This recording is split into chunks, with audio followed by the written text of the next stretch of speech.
I am so thrilled to have Matt here. Matt's an old homie of Happy Cabbages. Deeproots does incredible work in marketing and SEO for cannabis companies, especially cannabis retailers.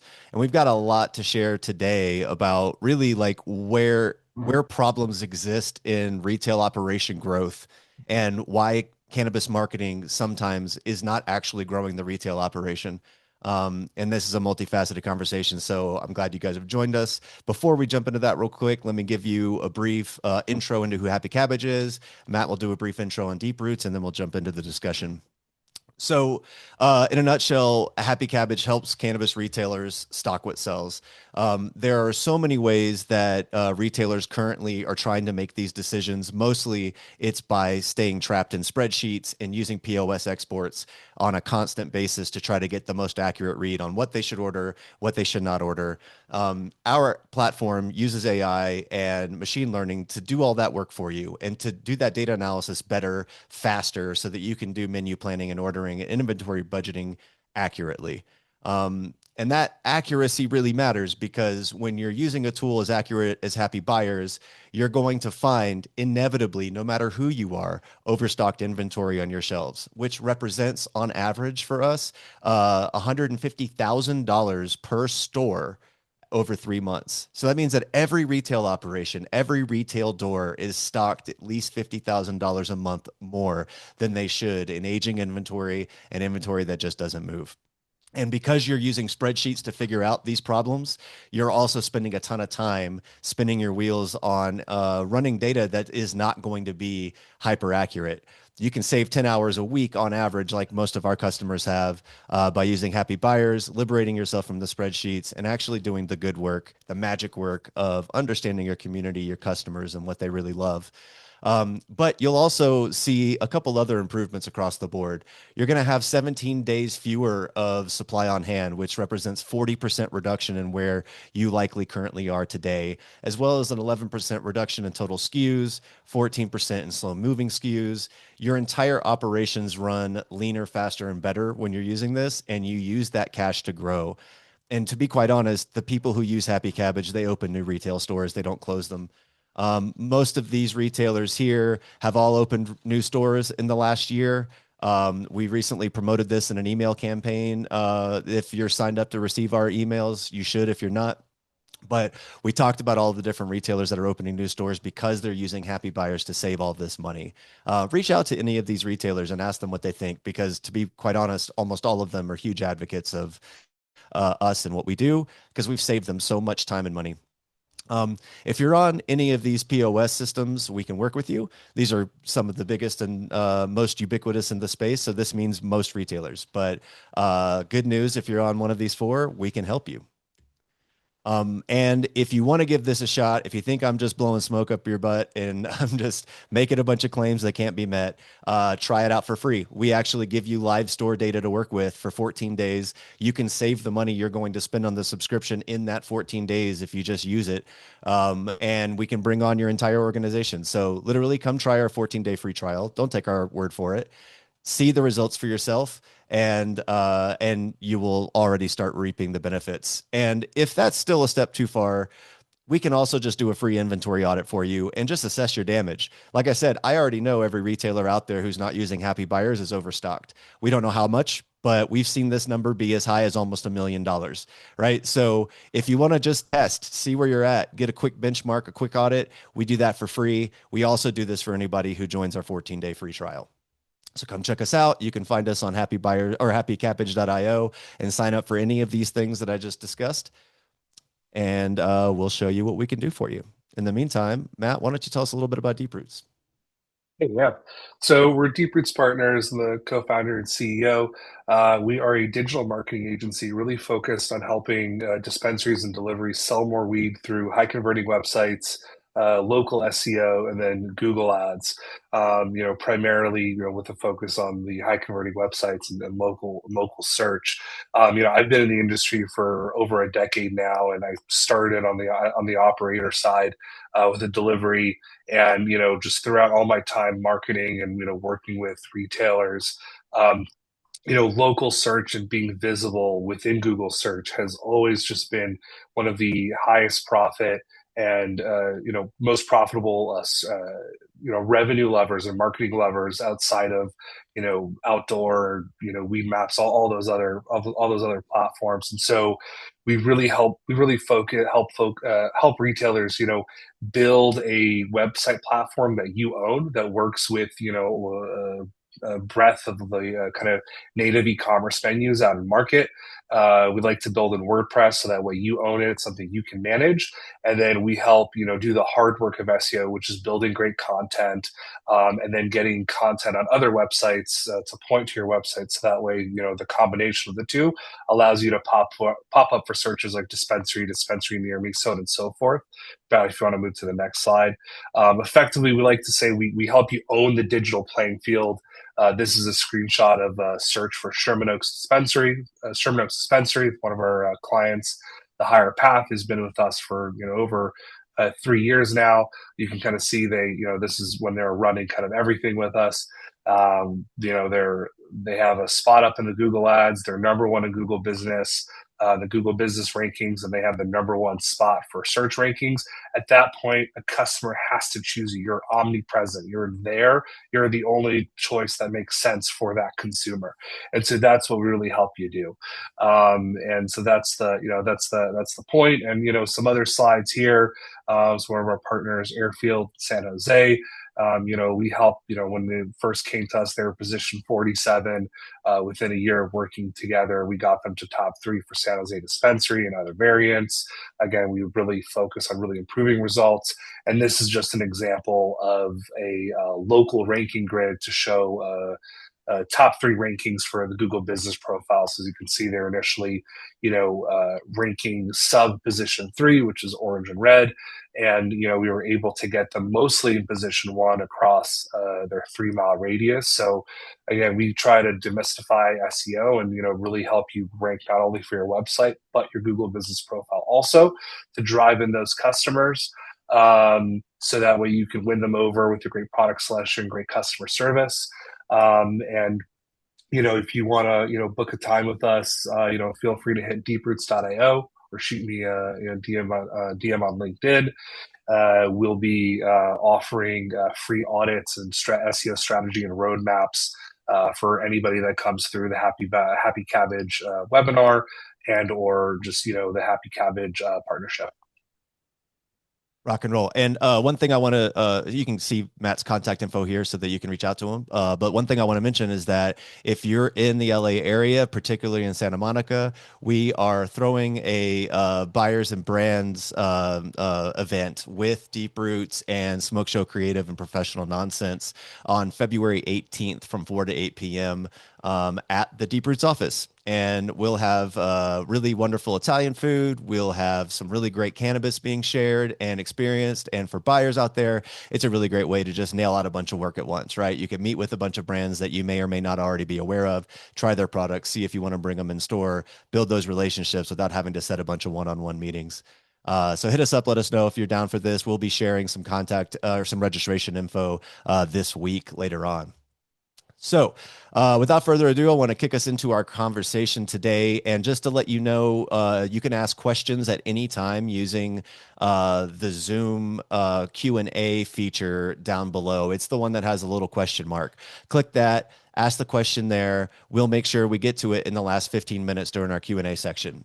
You also can just drop chats or questions in chat. Like, be active in the chats. I'm going to try to stay active there. We love to hear if you disagree with some of the things that we're saying, or if you have other key points you want to add to the discussion. Please, by all means, be active in the chat, and we'll make sure we tackle all your questions at the end.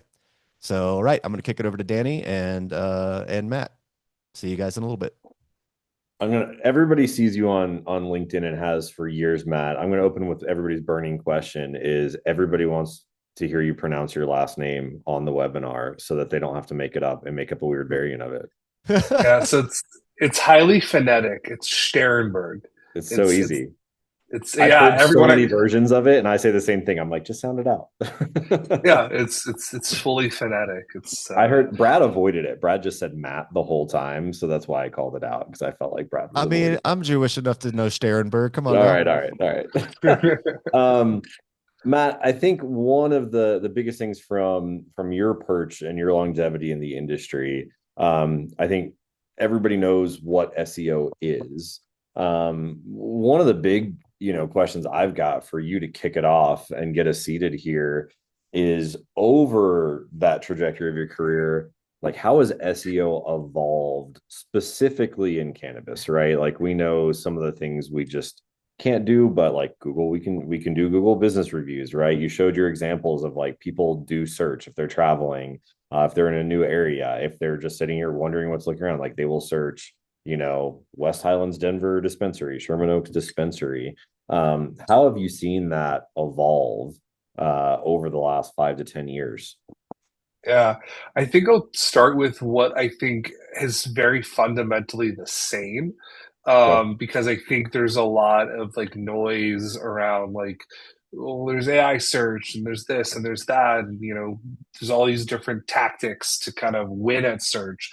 But the fundamentals of search, the details have changed, but the fundamentals of having a good website that has a clear architecture, a good user flow for people to get to, a purchase point, has content that is relevant to the search. So if you're people, again, you're for a dispensary, you're looking for dispensary near me, or your product set, whether that's vapes, a certain brand, and you want to have content around all of those pieces. So that hasn't changed from a fundamental basis. You want to have a good website with content on it that is relevant to the things that you're selling, which becomes the things that people are searching for in your market.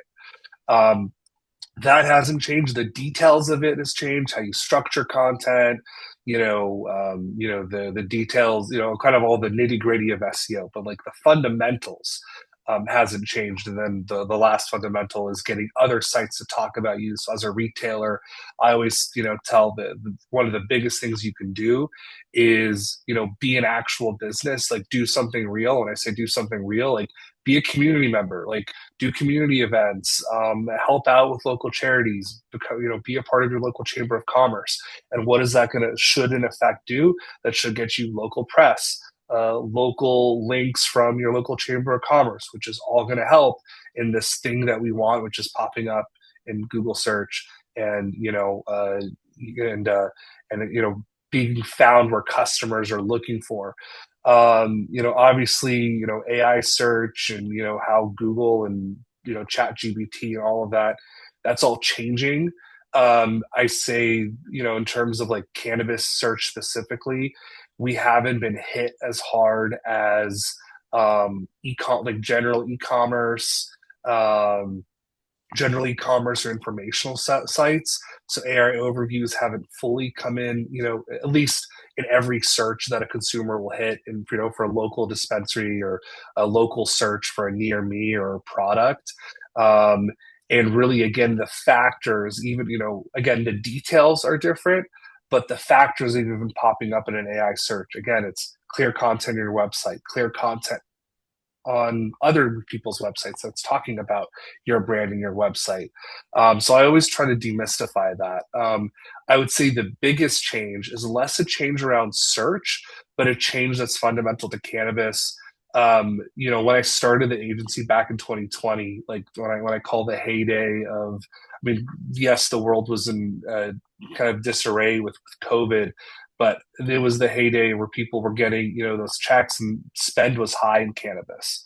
And the average dispensary AOV was around $100. Today, on a nationwide basis, you're looking at, in most markets, even markets that used to have those high ticket values, your AOV is like $50 if we're lucky, maybe higher, maybe you're a delivery service.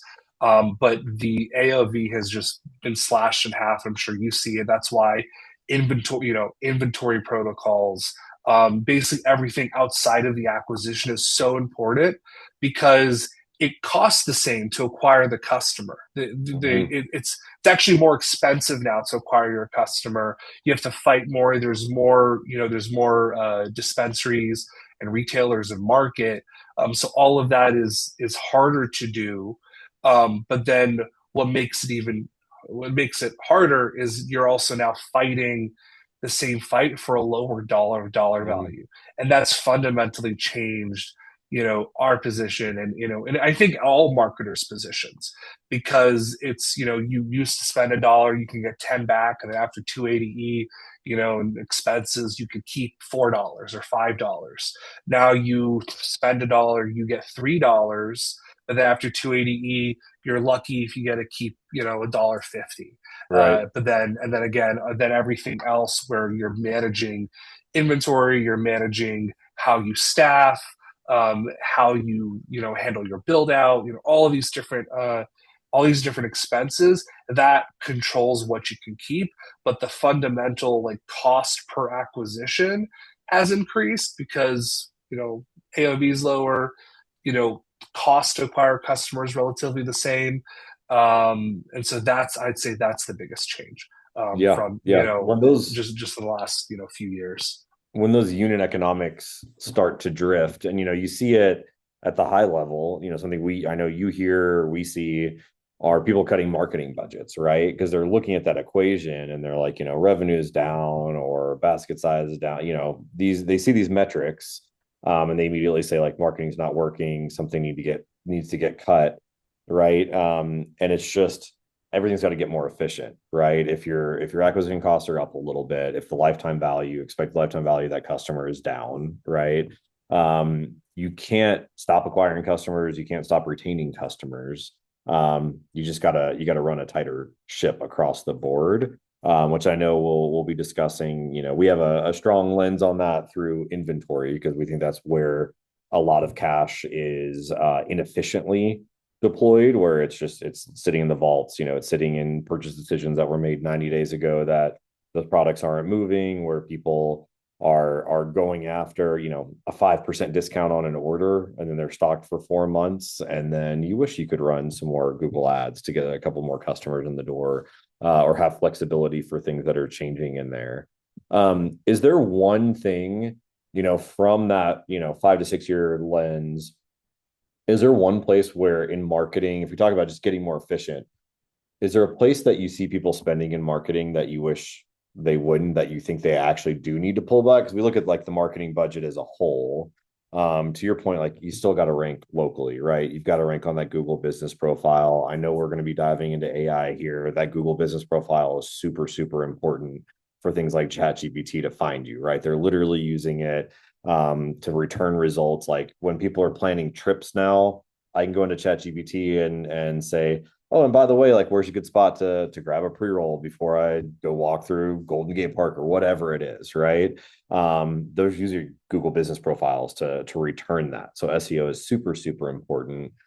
If somebody was pulling back a little bit on their marketing spend, do you have a strong opinion of where you think cuts could be made, where that dollar isn't deployed as efficiently?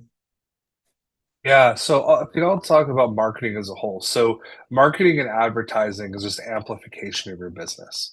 And if your business isn't necessarily ready to be amplified, whether that's bad customer service or not, like it doesn't matter. Like I'll give an example. Like we helped a dispensary, get into the top 3 of their rankings, and they had a management change, and then all of a sudden a slew of legitimate 1-star reviews comes through, tanks their rankings because Google's like, why the hell do I want to promote a business that is not good? And then on the flip side, I've also seen, I've talked to retailers that actually are ranking well. You think they're doing SEO, but they're not. And what are they doing? They're just doing, again, going back to the fundamentals of business. They have great customer service, so they're getting reviews, which is a huge signal for local. They're out there in the community. They're getting local press because they're just doing good business activity. They're being good humans, right? And and they're doing things out in the market, and so they're getting the natural press there. They have great customer service, so their customers are raving about them, which then naturally boosts them in the Google search results. And then they're getting other people to talk about them, which then boosts their website potentially without even have the best content all the time. And I always say, before you spend $1 on marketing, get all of that really dialed in.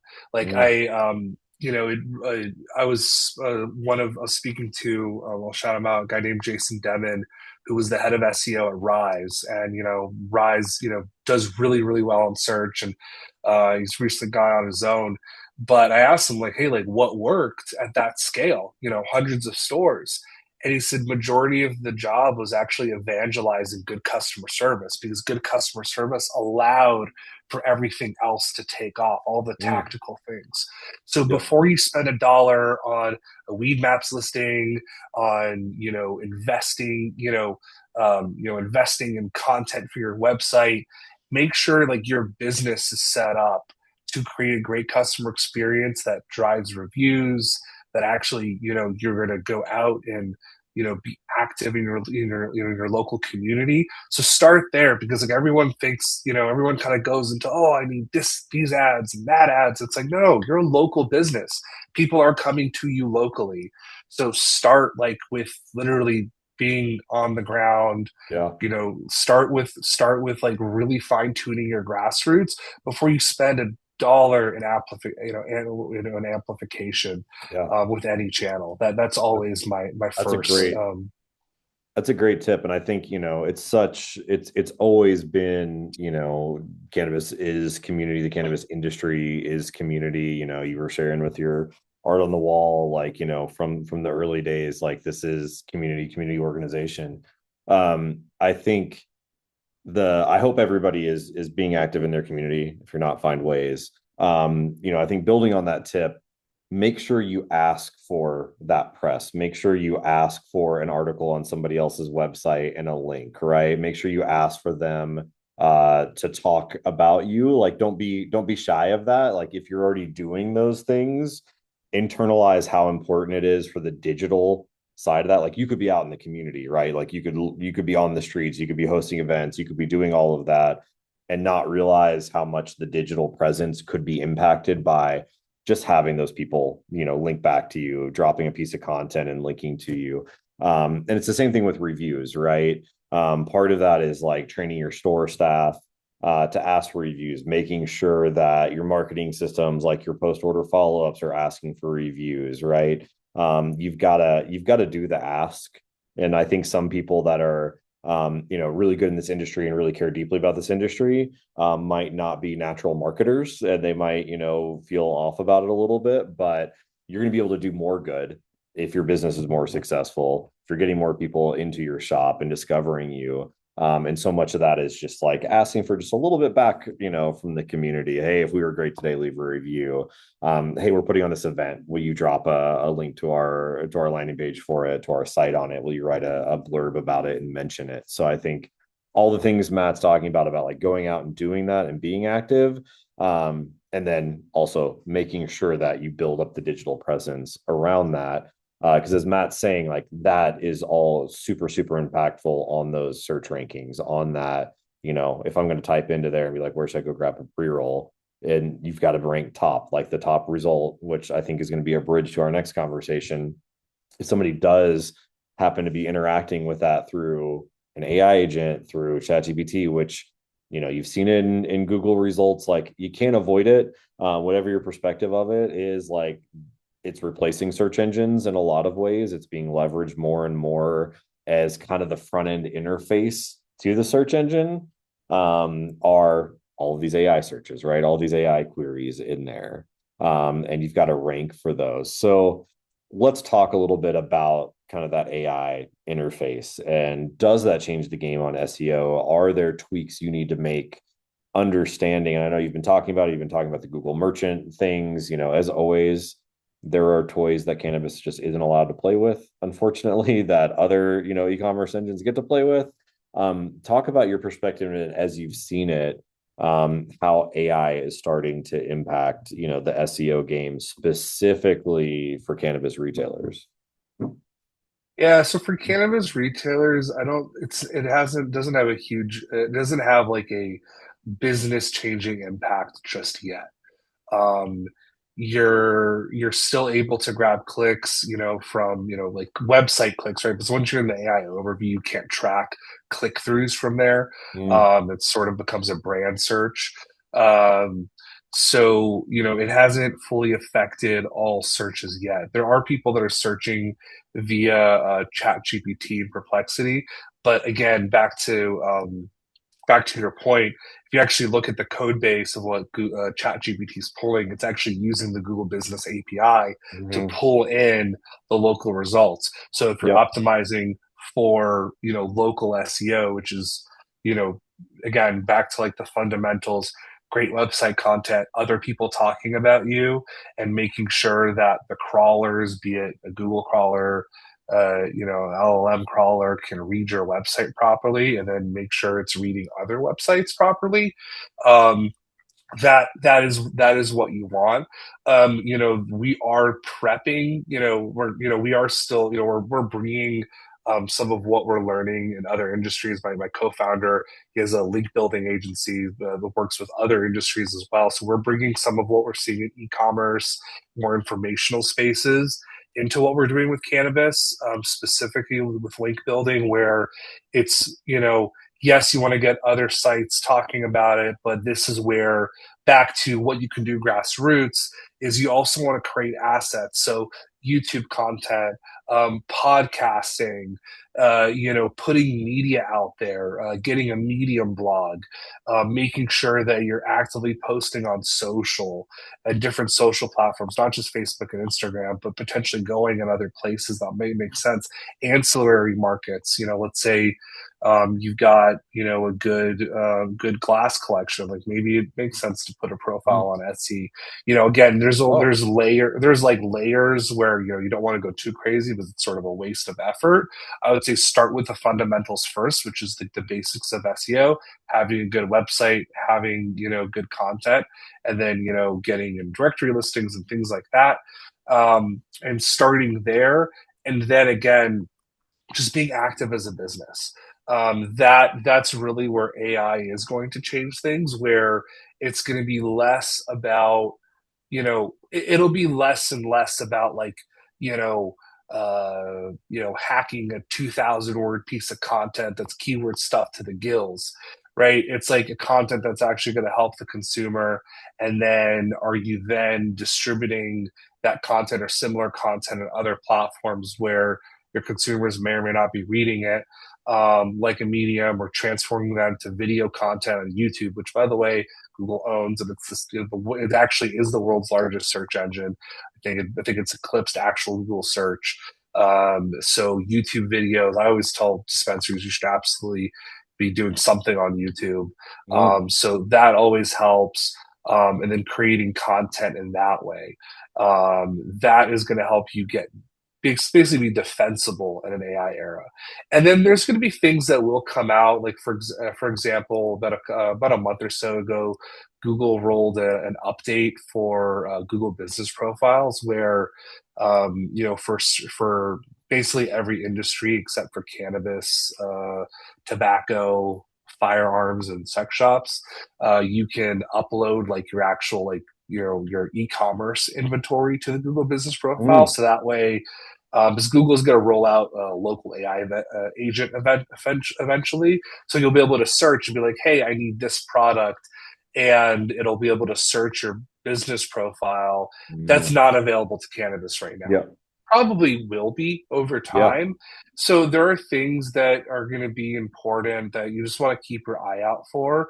But that's why, like right now, today, and like with today's reality, the fundamentals still work. yeah. Um, so it's the fundamentals still work. And I'll say one other thing just for AI, and what we're finding is, a lot of, in terms of content, a lot of dispensary websites utilize FAQs. Like, do you have, what's your general pricing like? What are the taxes? Can you smoke weed in this area? I would say what we're testing and what we're finding is using more conversational searches, because even AI, people are searching more conversationally. So they're saying like, "Hey, I'm by LAX. What's where can I go buy weed, or where who can deliver to me? I'm at this Mhm. hotel." Versus just straight weed delivery near me, and then even adjusting some of your content to that more conversational piece will help you rank for your core, just like straight weed delivery in city, so on and so forth. So Yeah. again, that's why I said the fundamentals are there, but then the details do change. But that's that hopefully that answers the question. Yeah, no, I think the conversational is a big one, and probably a good tip for people to start playing with pages on their website that kind of have that, like you said, a FAQ is a great place because it's already structured like that, like it's structured in that question answer, right? Which is how people are interacting with AI agents. So if you've got that content there and you've got that question answer, then that AI agent's going to be like, oh, I found that same question posted on this site with an answer, right? Which is kind of how some of those hits come through. Thinking about what you're mentioning with like, okay, some of the Google business with like the actual product listings not being available to cannabis, we assume over time all things evolve, right? And I think doing the right things, not just to try to game the system, but do the right things because they're the right things, and then as those tools become available, you can leverage them.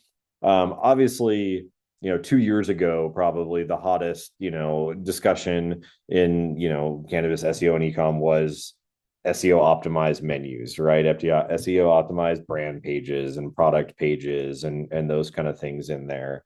Talk to me a little bit about how you've seen those like work for and against dispensaries, especially as they became more commonplace and as all the e-commerce sites, started to leverage that, and how those can work against you, in what products are displayed there and how out of stocks. Like there's a lot of nuances, I think, where everybody jumped onto that, and then there were some really great aspects, and then there were some gotchas in there that started to work against people a little bit that they may not have even been aware of.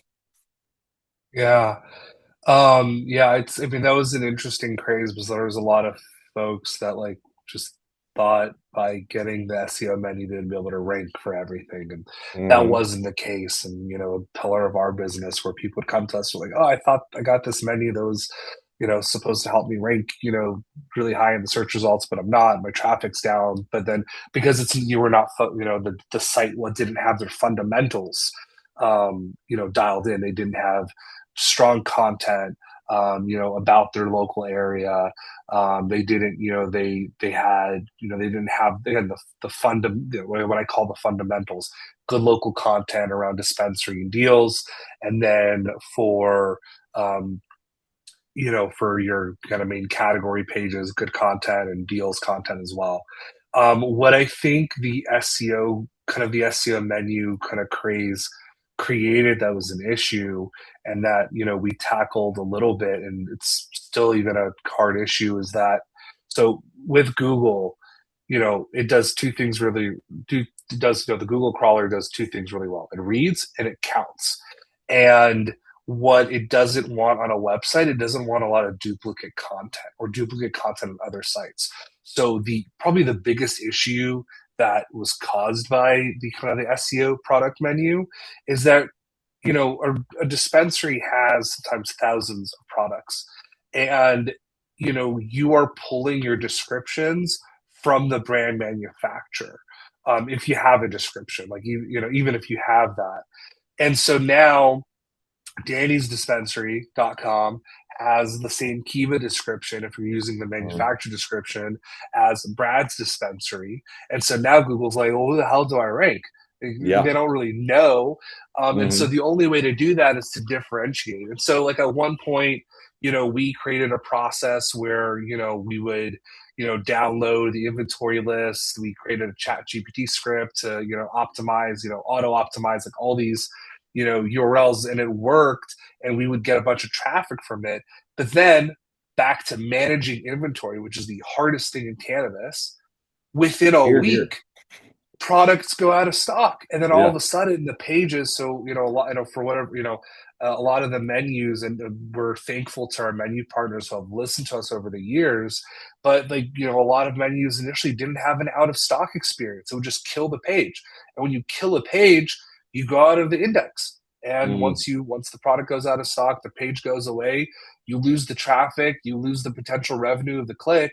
When in every other industry, your out of stock experience is the page just says out of stock, it has all the content, and it just recommends you products. So like things like that, where it's like that wasn't thought through initially in a lot of menus. Now there is some downstream management, but then back to the content management issue, because of the volatility of cannabis menus, you can't truly manage uniqueness. So it's gotten to the point where like most most menus create such volatility where we really just focus on like the category pages, brands that matter.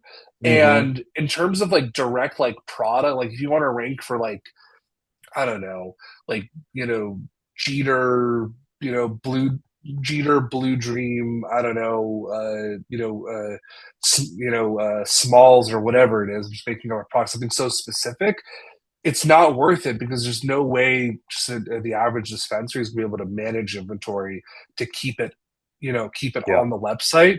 So we pretty much just focus on like your dispensary near content, deals, categories which don't go out of stock, and then brands. But then even brands, sometimes brands go out of stock, and then that page goes out. So we try to focus on that, which we kind of call our like money pages, because those don't go in and out. Those can be controlled, written.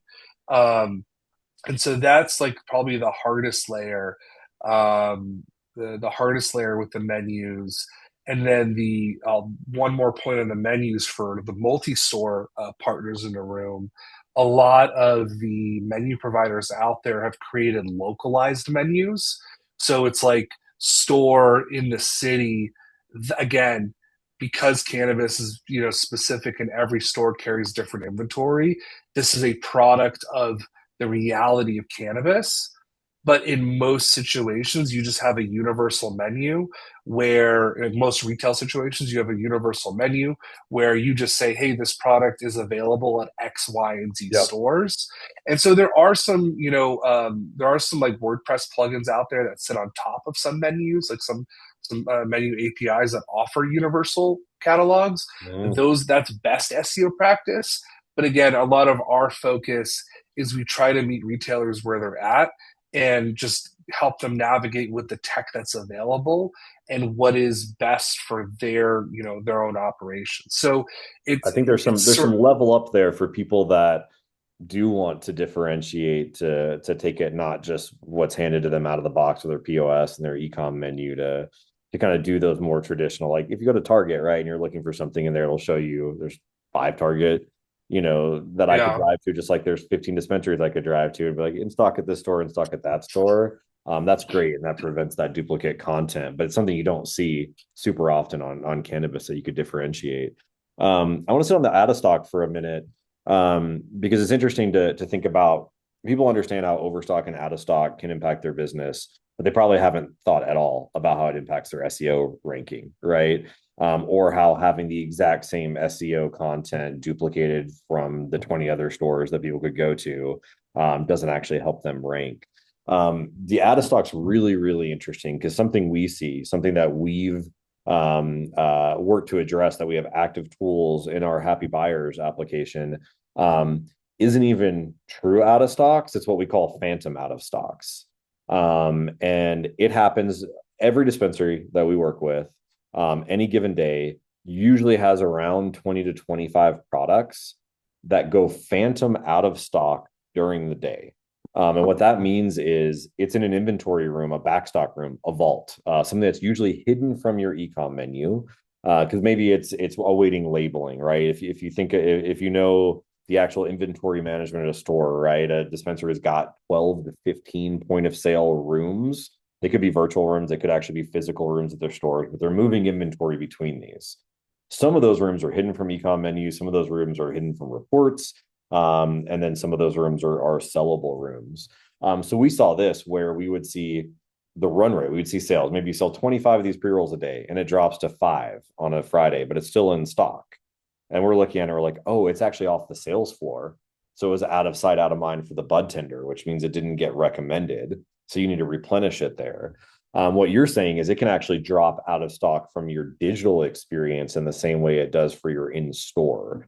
So it's kind of hitting your sales both ways and potentially hurting your SEO ranking there. And it's not, a lot of times it's not even truly out of stock. You have it. You're just not on top of your replenishment. You're not really tracking the true predicted out of stock time. Like we've rolled out reports for this, which our retail partners love, which is a replenish to sales floor report, which tells them we predict these SKUs are going to go out of stock by the end of the day. Have somebody go unload that case. We know you got a case there. We can see it in inventory. You need to move it. So this is kind of just doubling down on like, that's not just an in-store experience problem. That is a digital presence and SEO problem. And it's just another way that inventory and marketing are so related, which I just feel like, it's obviously why we're talking. It's obviously something that Matt, you and I have both talked about where, these are not isolated problems. Like any problem you have in your business is impacting somewhere else, right? You could be cutting your marketing budget in a way that hurts you where you're overstocked. You actually have the cash. Even if you sold it at wholesale cost, having that cash back and putting that into your local SEO there is going to, be a much better spend than just having it rotting on your shelf and being worried about that kind of aging out. But these phantom out of stocks, like managing your actual in-store movement of products to room, impacting your digital experience. We'll chat about this for just another minute. Queue up your questions. We're going to roll into Q&A. We've got a couple already in chat and in the Q&A section here. If you've got them, drop them. Drop them if you got them. We'll be talking through it through the end of it here. But from the inventory marketing side of this, we just really see people shooting themselves in the foot right now. And I know we've had it. Yeah. We talked to you and you're like, hey, this retail chain that is ranking really, really well is wanting to cut budgets in half. And we'll work together and do an audit and say, you got $250,000 in inventory that you need to clear out that you shouldn't have purchased. And your weekly ordering cadence needs to be changed because you're ordering the incorrect amount and you're ordering every product that goes out of stock. The second it goes out of stock, whether you're overstocked on that category. And I've actually got an idea. You sparked something that I want to hit that I think I hope a retailer listening to this will run with. You mentioned this right level of inventory of, SEO at a product by product level gets super duplicative and not interesting, and Google doesn't find it interesting, where like the category is interesting and the brand could be interesting.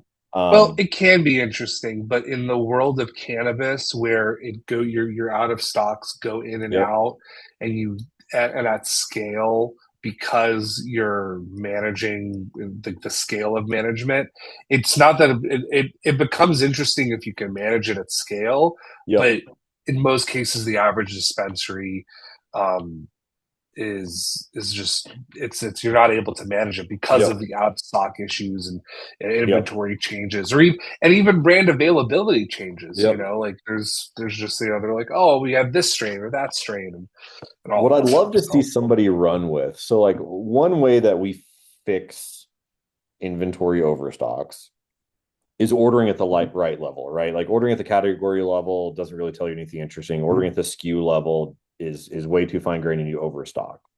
So we introduced what we call product lines, right? Which are kind of like subcategories. So you think about it as like a 1 gram infused pre-roll, right? That's like a product line. Then you could even color that to say like, a 1 gram Jeter 1 gram infused pre-roll. So it's not your individual SKUs are going in and out of stock, but you almost always have a 1 gram. You always have a 1 gram infused pre-roll, and you almost always have at least one of those.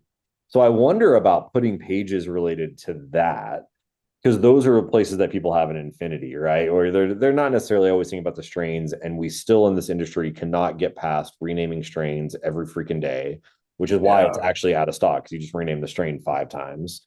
But like wonder about like putting some SEO at that level of like it's below a category. I wonder if somebody could pull apart from the pack to really, if they're talking, you can imagine talking to ChatGPT, you're having a conversation about products and they're like, oh, I kind of recommend like maybe you want like, a 5-pack of dog walker Yeah. pre-rolls, like having a page about those product formats, which are almost universally in stock by at least one brand on your menu. And that's Yeah. really like the interesting, level about like a 5-pack quarter gram, right? A 5-pack of dog. I'm using dog walkers, which I know as a brand name that has become like a Kleenex in here, but like those kind of product Yeah. formats that are great. Having pages for those, which could then surface your products in there, could be really, really interesting to kind of slice that in a way, because that's how we track inventory, and that's how a lot of people fix their inventory, is by understanding overstocking to that level is where you're out of control, where you've got way too Yeah. many multi-pack, you got way too many 1 gram infused across your menu. You need to rationalize your SKUs and not just order everything as it goes out of stock. And those are almost always universally in stock. So that could be an interesting thing to take what we've learned from inventory best practices and see if there's a bridge to marketing that actually helps on some SEO there. Yeah, no, but I mean that makes sense. But essentially, like after like core categories, like the specificity where it's really down to product level, Yeah, it's too that's much of where a it niche. goes out. Yep. And what's interesting is there's no e-commerce system out there that I think actually manages pages at that level. There's not like No. you're not But like, when we get hey, people, yeah, when we get yeah. people So managing their inventory, they fix it. So I think there's something there. I always love I think like, there's something there. Yeah, so I didn't even, that's something we'll new talk for for, I everyone think to Matt and me. I are I'm going to be gonna talking go. about this in Santa Monica soon and seeing if we can find Yeah, a test customer. All right, Brad, take us to Q&A. Yeah. No, I mean, honestly, as a marketer, I love being able to see data that gives me insights to the way people choose to shop for things, Yep. And then as a customer, like when I'm looking for cannabis, like I'm often choosing I'm not necessarily brand specific. Here in Colorado, it's really hard to be very brand specific in terms of like the flower you're looking to buy. Yep. But I do want to find things that are outdoor, sun grown, you know what I mean? Mm. Like, and so like Yep. there are these like product lines where people will Yep. like start having shopping behaviors that match. Yep. And if you have enough data to show that, that gives you a really good blueprint for like, here are the additional web pages. Here's some content I Yep. need to produce. Like I can speak to buying behavior more than I can speak to individual like SKU level granularity. Um, Yep. yeah, I just think that's a really cool idea. So yeah, we got a couple questions here. First one that came in is to you, Matt. What is the typical or average return on ad spend you expect when running Google ads for unbranded search terms? And what can a single location retailer expect to spend monthly to manage a Google ad campaign in terms of a management fee or for SEO services? yeah. So one, I'll start with Um, we are still to this day not supposed to be running Google ads. It is against Google's ad policy. The same way it's against the federal policy to sell weed. So I'll start with that legal disclaimer. But there are ways to do it and serve ads. Um, you know, Google Ads is something I really only recommend for retailers that are concerned with top line revenue, which is a very few and far between. The reason being, and there's another situation I recommend Google Ads in, um, is let's say you want to test Google search as a channel, see if like acquiring customers via search will actually give you a return. um, but in general, when we're running Google ads for partners, it is so market dependent, and I'll give you an example. We have one client in the Bronx and one in Manhattan, same state, New York, both single stores. One gets a consistent 5x return on non-branded search, so dispensary near me, weed delivery. Manhattan, we just cracked 2x return, which after 280 Yeah. you're basically break even. And so we're actually pulling back on Google ads and just leading into organic search, because now organic search has taken off and they're getting more top three rankings. So there's not a need to spend that additional money on Google ads, because you're effectively cannibalizing your own search at that point. So it really depends. I'd say on average, you know 2 to 3x gross return, which after the management fee, and like your net cost kind of becomes a break even point, which is why I only recommend Google Ads. And if you're concerned with top line revenue, if you just want to test out, Google as a channel, and as an as an augmented essentially as an augment to your organic search campaign. Organic search showing up organically in the local pack and in the website results is still going to give you the best bang for your buck.